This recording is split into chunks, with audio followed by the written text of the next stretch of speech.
ఒకప్పుడు శిబి చక్రవర్తి ఆపదలో ఉన్న వారికి సాయం చేసేవాడు.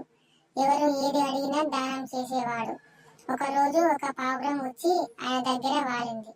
తనను కాపాడమని బతిమాలింది. సరే కాపాడతా అని ఆయన మాట ఇచ్చాడు.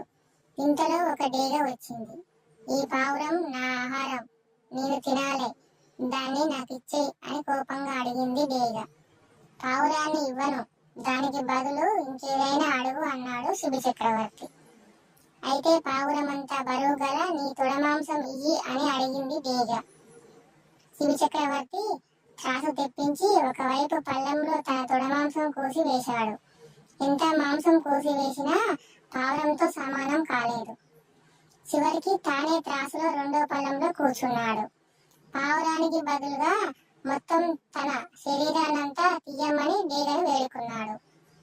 వెంటనే డేగ ఇంద్రుడిగా మారింది. పావురం అగ్నిదేవునిగా మారింది. వాళ్ళను చూసి శిబి ఆశ్చర్యపోయాడు. ఇంద్రుడు అగ్నిదేవుడు ఇలా అన్నారు. శిబి చక్రవర్తి, మేము నిన్ను పరీక్షించాలని వచ్చాము. ఈ పరీక్షలో నీవే గెలిచావు.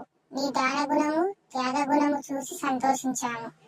గొప్ప దాతగా దివిలో నీ పేరు నిలిచిపోతుంది అని దీవించి అదృష్టమైనారు. ఈ కథలోని నీతి ఏమిటంటే ఎప్పటికైనా సత్యమే గెలుస్తుందని అర్థం.